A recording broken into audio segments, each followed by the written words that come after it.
What's up, YouTube? Welcome back to Atomic Dom's Garage. So today let's talk about the hog head, the Ford 9-inch rear end, and rebuilding it and taking it from an open rear end to a trac-lock rear end. Some of you guys might refer to that as posi-traction, but I think that was technically a Chevy term. I'm just saying. I don't know. Check the interwebs. You'll probably find out the true definition. Anyhow, here's what I got. Alright, so there are significant identifiers out there to figure out what era of Ford 9-inch you have, and I guess mine has the extra ridges in it, so I think that was a war era thing. I guess there was an iron content that was much less in this rear end than other rear ends, possibly. I thought I dug that up in my research, but anyhow, it makes, I guess these things are notorious for cracking down here. It makes it a little bit weaker, but they thought by adding an extra rib in there somehow it was going to strengthen it. I don't know what the story is. I could be half wrong. I could be 100% right. I don't know. But my experience, what I did is I pulled the hog head off there and then went to go rebuild the whole rear end, which was not a nightmare, but it was an interesting bit of engineering and discovery.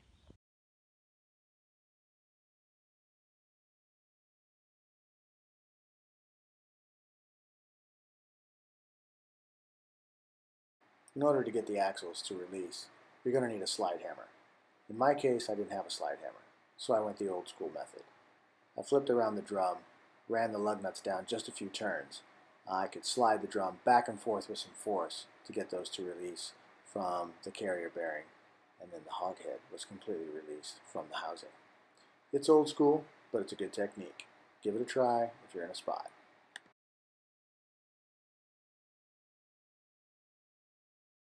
First off, let me say, this is a messy job. So go down to Goodwill or your local secondhand store. Buy some old jeans, coveralls, aprons, long sleeve shirts, whatever it takes. This stuff's a mess.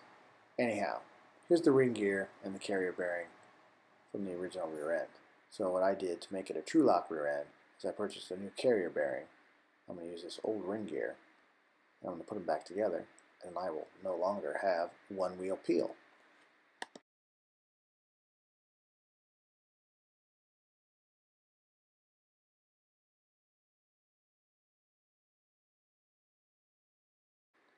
I had a little trouble getting the ring gear onto the new carrier bearing. I started to worry. I didn't want to beat and bang on it and get it stuck. I sure as hell didn't want to drive all the way across town to the machine shop to get it pressed on. So what I did is I heated the oven at 400 degrees, threw the ring gear in there for 30 minutes.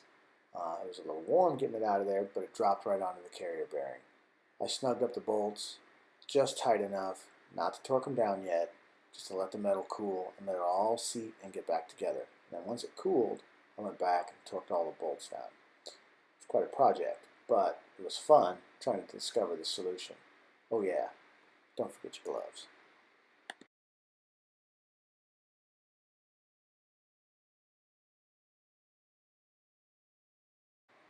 You're looking at a close-up of the new carrier bearing as it's attached to the ring gear. These bolts you need to take special note.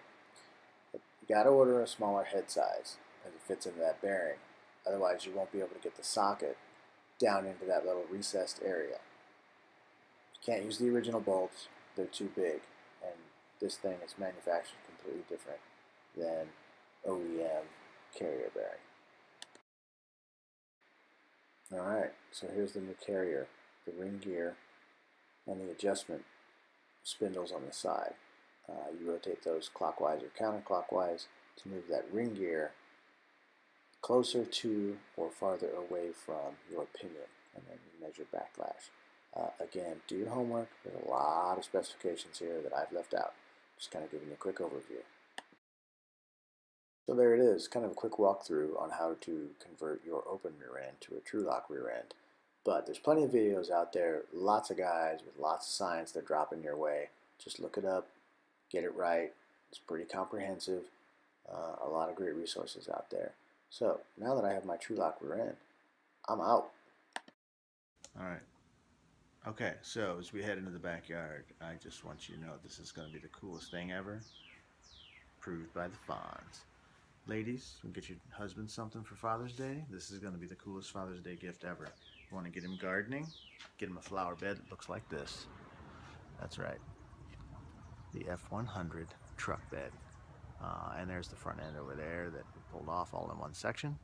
So that's my backyard, man. It's a bit of an eyesore, but you know, I don't really care because nobody really sees it. Got an empty lot next to me and a business next to me. No worries. So, all right, sorry about the shakiness. That's all I've got for now, and I will see you guys next time. Later.